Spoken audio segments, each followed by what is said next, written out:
قال لهم: يا اخوانا نغسل ايدينا قبل ما نشتغل. قتلوه، رموه من الدور التاني وقالوا عليه انتحر. يلا بينا.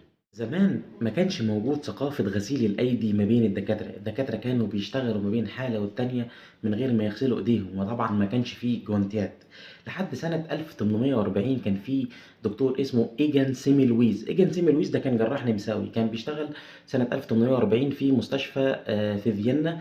تقدر تقول اسمها مستشفى فيينا العام يعني، أو جنرال هوسبيتال أوف فيينا. المستشفى دي الحكومة علشان خاطر تشجع الناس إن هم يتعالجوا فيها ويتعاملوا بشكل رسمي على النظام الصحي اللي حطاه الدولة.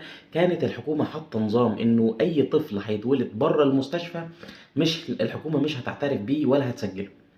47 حالات الوفاة زادت خالص في المستشفى بتاعة فيينا، والحدث ده اتسمى بعد كده Death at 47. ايجان سيمي لويس ساعتها بدأ يفكر ايه اللي بيسبب حالات الوفاة دي ما بين الناس، وبدأ يشك انه الموضوع ليه علاقة بعدوى بتنتشر من حالة للتانية من خلال الشغل ومن خلال الدكاترة. الموضوع ده كان مسمع قوي ما بين الناس الشعب في النمسا، لدرجة انه الناس كانوا خايفين من ان هم يدخلوا المستشفى من ناحية، وخايفين ان اطفالهم اللي بيتولدوا الدولة ما تسجلهمش ولا يعترفوا بيهم.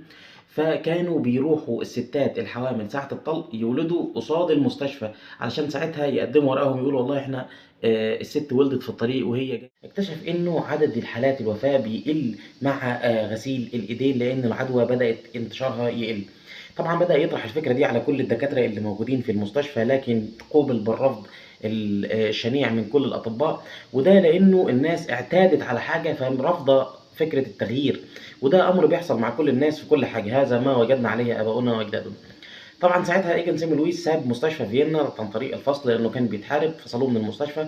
رجع بلده اللي هي بودابست وبدا يكتب كتابه اللي شرح فيه موضوع غسيل الايدي ودوره في تقليل العدوى وتقليل حالات الوفاه.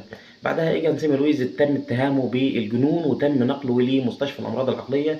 وتاني يوم بعد ما دخل المستشفى لقوه مرمي من فوق، هم بيقولوا ان هو انتحر، وفي روايات بتقول ان هو في حد زقه ورماه عشان يخلص منه.